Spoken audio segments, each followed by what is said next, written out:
Welcome to the Amazon QuickSight Learning Series. My name is Jill Florent, and I'm with the Amazon QuickSight team. I head up our customer success initiative, and I'm so delighted to be with you here today. Just a couple of opening remarks before I turn it over to Priya Mysore. Today we're here to talk about Amazon QuickSight Q and your business users. So Priya is a technical program manager who will be taking us through today's content. If you are interested in how you can really revolutionize the way your users are interacting with data, you're in the right place. You're going to see and understand the way that these new capabilities based on natural language query and machine learning can help you to get your business users to self-serve and drive business insights. Couple of key operating ideas here. We are going to be posting answers to questions today for this content within the Amazon QuickSight community, which has recently undergone a pretty major set of revisions. If you haven't been there yet, maybe take a picture of the QR code that you see on the screen now. You can also get to the community from inside your QuickSight homepage in the lower left corner. And essentially what you'll be able to do is see we have lots of resources here for learning, but most importantly for today, the Q&A will take place inside the QuickSight community. And it does require an Amazon.com account. So take a moment to go ahead and log in and create that account if you've not already done so.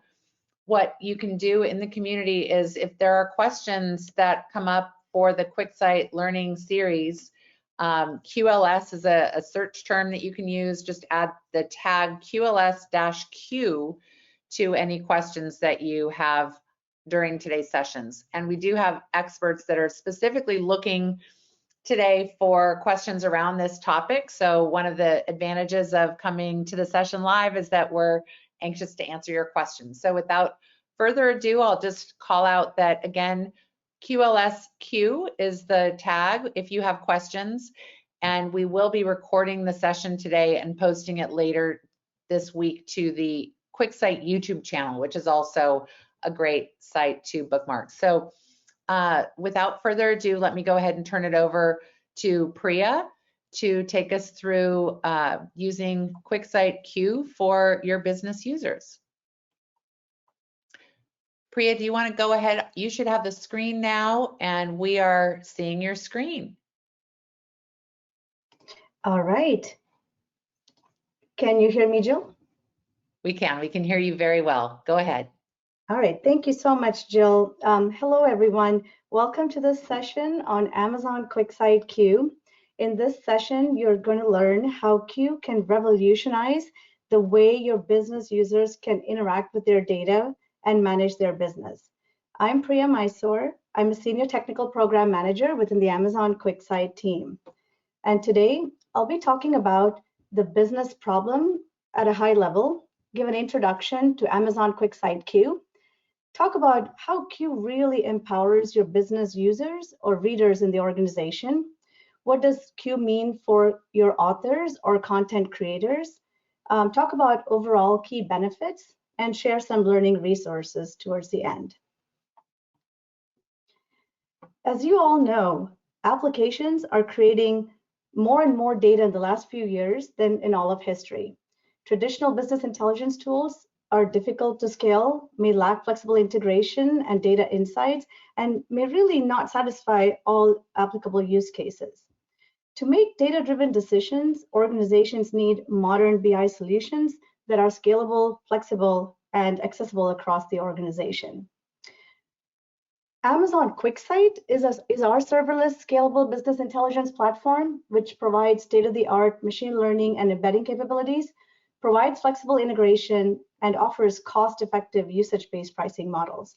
With QuickSight, you can explore data with interactive dashboards, automatically look for patterns and outliers using our anomaly detection and forecasting capabilities, and now you can ask questions in natural language using Amazon QuickSight Q. Q really empowers your business users to ask questions in simple English language and get answers instantly. Now let's take a look at this particular exchange, which is really common request for insights in a traditional organization. So I'm going to talk about Amy, who is a business user. She's a regional sales manager for healthcare sector in APJ region, and she needs answers to a few questions right before her planning meeting the next day. So she reaches out, she wants to know her top and bottom selling products, who they're being sold to, see some comparisons of products over time. She's looking at her dashboard and she can't really find these. So she calls Dan, who is a BI engineer, a support team or a BI team, and says, hey, Dan, can you really help me with all this information? Dan says, hey, Amy, please cut a ticket and I'll add it to our backlog for dashboard changes. Now, Amy really needs this urgently for a quarterly planning meeting the next day. But Dan is in the middle of a sprint and he has a long backlog of ad hoc requests. So he probably can't make these dashboard changes until the end of next week. So now if you're Amy, you really need these insights and you're really stuck and you can't get this information. Now let's imagine what if Amy can self-serve and get these insights herself while Dan is building the dashboard and getting those views added for her next week. So now we're going to take a quick look into how Amy can self-serve and get these answers to her questions. We're going to quickly go to a demo really quick. And what you'll see here is Amy has her dashboard that she uses. And she's, like I said, regional sales manager for APJ region. So she gets some insights for healthcare industry. So she has some information about her sales. She has her top customers. She has quarterly information and so on. But what she really needs is answers to those specific questions that's top of her mind. And she really can't figure out how to get those readily in the dashboard. So while Dan is working on those changes, let's see how we can empower Amy to do self-service herself. So on the top, you will see a search bar where you can type in, it says type a question about your data. So let's see, I'm going to now assume the role of Amy here, and I'm going to just go ahead and ask some questions. So let's start with, what are my top 3 customers in the healthcare space for my region? So I can just ask Q, show me top 3 customers. And as you can see here, Q auto suggests questions that were previously asked, which is great. Or if you're not asking if you haven't asked those questions, it will auto suggest fields in the data and so on. So in this situation, I'm just going to go ahead and ask for sales for my industry, which is healthcare. And I really want to look at APJ and filter it down to last quarter. So I'm just typing in the question in English language, and let me see what Q provides. So now Q gives me information as Aetna, J&J, and Amerisource are my top 3 customers. And it breaks it down by sum of sales. This looks about right, but how do I know if Q really understood my question? So I'm going to see on the top left-hand corner, Q interpreted my question and gives me back a restatement in the form of pills. So it gives me top 3, which looks about right. It gives me customer, and it gives me for industry healthcare for my region, and it gives me sum of sales and for previous quarter on order date. This does look right, so I'm going to give it a thumbs up, and then I'm going to go to my next question, which is I really want to know, the products for those customers. So I'm going to ask another question here and say, I just want to see sales by product, and I want to filter it down just for those customers. So I'm going to use Aetna, Johnson & Johnson, and Amerisource last quarter in APJ. So now what Q gives me is a list of products, says Finance Hub, OneView, SaaS Connector. These are the top 3 products, but I actually don't see the customer information here. So let me see if I can just add by customer and see what Q does. Excellent. Now I see Johnson & Johnson has 3 products and all these customers have few products, but this is really not easy for me to read. I'm going to see if I can look at this data in a slightly different way. So I'm able to choose different visual types that QuickSight provides, and I'm going to select a horizontal stack bar chart here. See if this will give me a better view of the data I'm looking for. This is exactly what I was looking for. So I see Johnson & Johnson, Amerisource, and Aetna. Finance Hub seems to be the most popular product consumed by those or purchased by those customers. I also noticed that Amerisource has not been purchasing that at all, that module at all. So maybe there's an opportunity for me for the next quarter to see what I can do there to upsell that module or product to that customer. I also noticed that it's not really sorting the way I want it to sort. So I can go ahead and click on the sort on the sum of sales, and now I'm able to see the right sort order. So no, this is great. Now, I'm going to give it a thumbs up. And how about I look at customer details for Amerisource? I want to get the contact details. So let me see if I can ask Q customer details for Amerisource. And I can see that it auto suggests that question. So I'm going to go ahead and select that. And I actually want to look at only APJ region, though I have global access. So I'm just going to go ahead and look at APJ. So now Q provides me, in addition to the customer and details, additional information that may be relevant for what I'm looking for. So I can go ahead and export this into CSV or Excel and contact the sales specialist or the representatives to get more information on how to sell that particular Finance Hub to that customer. Now let me see, there are some other interesting icons here. I'm going to click on the eye icon and look at what information Q is telling me here. So it's giving me some information about the SaaS sales topic, and I also see commonly asked questions. These look like something that maybe Dan and his team have built out on this data set, which is pretty cool. I actually do want to know my least profitable customers, which is one of my questions that I had. So let me go ahead and just select that and see who are my least profitable customers in healthcare last quarter. However, I do want to focus on APJ. So I'm just going to add in APJ. Now, I see that Johnson & Johnson, though was a top customer in sales, doesn't seem to be very profitable. So I wonder why. So I'm going to have to figure out what's going on here. In other things I see here is I do see that all these things seems like it's underlined or clickable. So I'm going to see what this means. So when I click on APJ, it does give me, some suggestions. If Q did not get the answer right in the restatement, I am able to click on these fields and make the appropriate selection, which is pretty cool. So now let me see.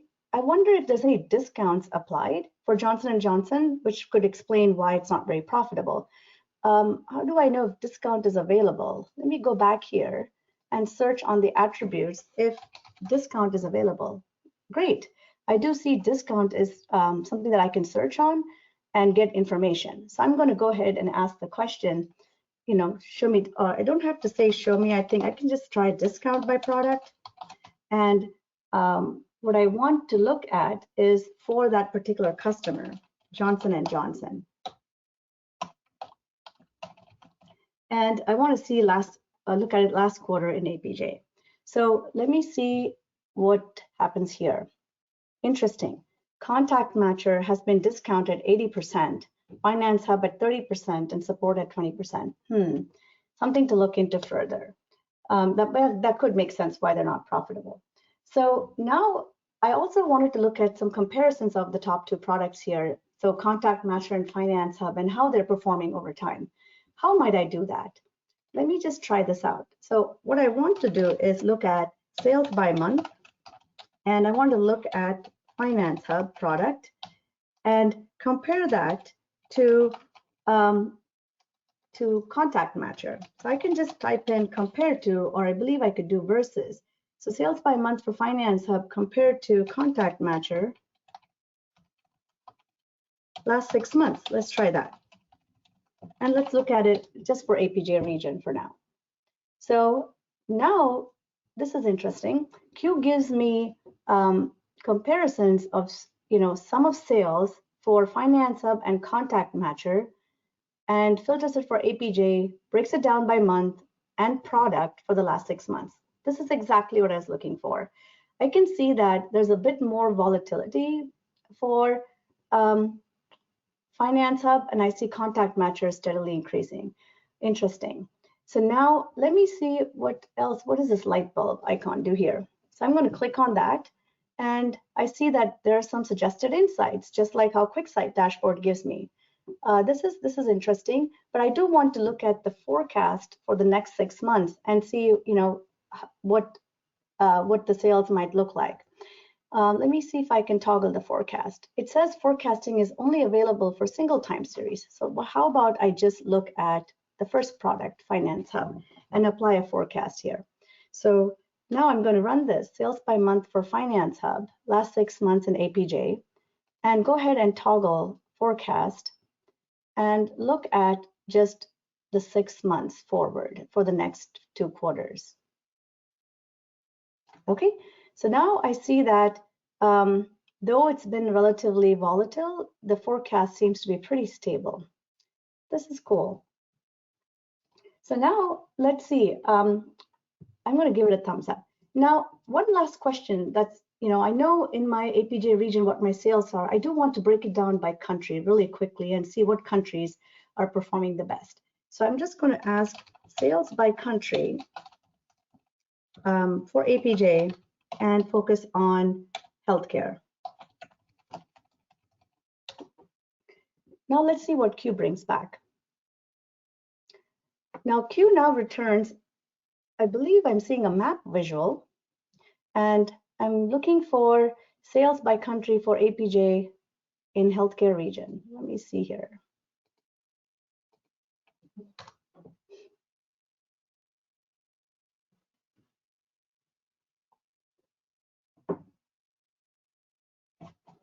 Okay, so while it's bringing up, looks like it's taking a little bit of time here. I'm just going to see if I can just look at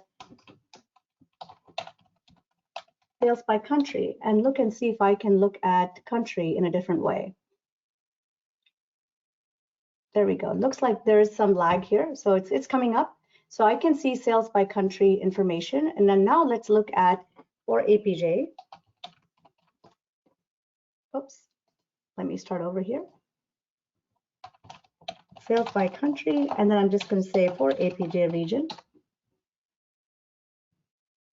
And I want to really look and see, I know Japan and India are my top countries. Are they really the right information here? So it looks like there is some lag in this information. I'll come back to this data.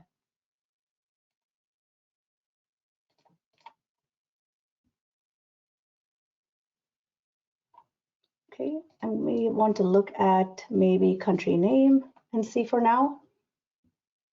Okay, so while the map visual was taking some time, I was able to pivot this to maybe just a list of countries. And I do see that Japan, Australia, and India are my top 3 countries in APJ region as expected for healthcare. Now, what if I wanted to look at this in tabular form? I can go ahead and switch this into a table. And I see that now it gives me all the information, but it isn't really sorting correctly. What I really wanted to do is sort descending. So now this makes more sense, but I do want to provide feedback back to the team that A, the map visual wasn't really working, and B, it isn't sorting correctly. So I'm going to go ahead and give it a thumbs down, and I'm going to report this issue so that Dan can see how he can fix this, right? So what missed the mark? So A, I think the wrong dimension, graph type, period disambiguation didn't provide, question was meant, data was not filtered correctly. I'm going to just select that as I don't see another option, and I'm going to put in comments here and say map, sales by country returned an empty map and data in table did not sort accurately.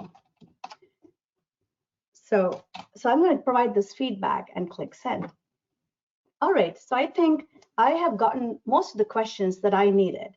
So this is fantastic. Within a matter of minutes, I was able to get about 6, 7, 8 questions answered while Dan is building additional views in the dashboard. So we're going to go back to the presentation here and talk about a few things before we go to the author side. So what did Q just do for Amy? Amy was able to ask questions in simple natural language. As a business user, she was able to get instant answers, was able to interact with the answers, and provide feedback back to the author or the BI community on what improvements needs to happen. And these questions that Amy asked really go beyond what's presented in a pre-built dashboard view. Now let's look at, how this topic can be set up by an author to empower business users such as Amy. I'm going to quickly walk through just 5 easy steps of how you can get a data set up and running for natural language query capability. So now let's go back and let's log in as Dan. So I'm going to assume the role of Dan here, who's a BI analyst, engineer, basically content creators in your organization, one who produces or builds dashboards, has access to data sets, and so on. So I'm Dan. I'm logged into this QuickSight portal. I see access to dashboards, analysis, data sets, and topics. A topic with the introduction of natural language capability is really a collection of one or more data sets. And usually you build your topic around domains such as sales or finance or marketing and such. Creating a topic is very easy. You give a title, like let's just say sales. You give a description, and you bring in your data set that's loaded into QuickSight. In this case, let's say it's SaaS sales, and then you click continue. In the interest of time, I'm going to go to a topic that was just created that we used to show you what those 5 easy steps are. So you create a topic, it takes you into a landing page. You'll see here in a second, and it brings you into a summary page. Now, when you're first starting out the topic, you probably won't see any insights. So you get some statistics around feedback and distribution of feedback, positive, negative, unanswerable over time. But when you're starting out, you will see a blank slate here, and it gives you some suggestions. Exclude unnecessary fields. That is really the first step after you create a topic.